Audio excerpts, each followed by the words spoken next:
اعوذ باللہ من الشیطان الرجیم بسم اللہ الرحمن الرحیم الزانی لا ينكح الا زانیة او مشرکة والزانیة لا ينكحها الا زان او مشرک وحرم ذلك على المؤمنین۔ مقصد سورۃ النور کا دفع الفحشاء، بے حیائی کا خاتمہ اور بے حیائی کی روک تھام۔ بے حیائی کا راستہ روکنے کے لیے سورت میں 4 قوانین اور 7 آداب بیان کیے جاتے ہیں۔ معاشرے میں اگر ان اصول اور آداب کو نافذ کیا جائے تو وہ معاشرہ وہ پاک صاف معاشرہ بنے گا۔ وہ معاشرہ یہ ایسا معاشرہ ہوگا کہ جس میں کسی کی عزت پر کوئی حملہ نہیں کیا جائے گا، کسی کو بدنام نہیں کیا جائے گا۔ سورت میں یہ 4 قوانین پہلے رکوع میں ذکر کیے گئے ہیں، یعنی آیت نمبر 10 تک۔ پھر درمیان میں واقعہ افک اور اسی کے ضمن میں صحابہ کرام کی پاکیزگی اور برات وہ ذکر کی جاتی ہے، جبکہ آیت نمبر 27 سے آیت نمبر 34 تک جو آداب 7 ہیں لصد الفحشاء، لدفع الفحشاء، وہ ذکر کیے گئے ہیں۔ پھر اس کے بعد 3 گروہ، 3 مثالیں سورت کے مضامین کے ساتھ ان کا تعلق ہے۔ سورت کے احکام پر عمل کرنے والے اور اس سے انکار کرنے والے اور منافق۔ سورت کی اہمیت پہلی آیت میں ہی وہ ذکر کی کہ یہ احکام یہ اللہ کی طرف سے نازل کردہ ہیں، کہ انہیں معمولی نہ سمجھو۔ دوسرا، ان احکام کی نوعیت فرض نوعیت کی ہے، یہ کوئی اللہ کی طرف سے سفارش نہیں ہے جی کہ اگر عمل کر لیا تو کر لیا اور نہ کیا تو نہ کیا، بلکہ وہ فرضناها، ان احکام کی حیثیت فرض کی ہے۔ یہ ان احکام پر عمل کرنا یہ لازم ہے اور ضروری ہے۔ اور تیسرا جملہ کہ یہ واضح احکام ہے، کوئی اس میں اشتباہ نہیں، کوئی خفا نہیں کہ تم یہ بہانہ کرو کہ ان احکام کی ہمیں سمجھ نہیں آتی، بلکہ اللہ نے واضح احکام اس صورت میں بیان کیے ہیں تمہاری نصیحت کے لیے، تاکہ تمہیں فائدہ پہنچے۔ پھر پہلا قانون ذکر کیا آیت نمبر 2 میں،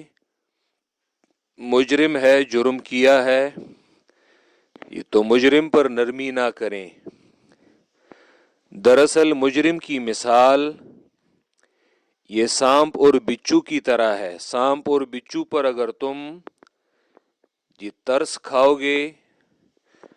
تو وہ تمہیں ہی کاٹے گا اور تمہیں ہی نقصان پہنچائے گا۔ ظالم پر اگر تم رحم کھاؤ گے، رحم کرو گے،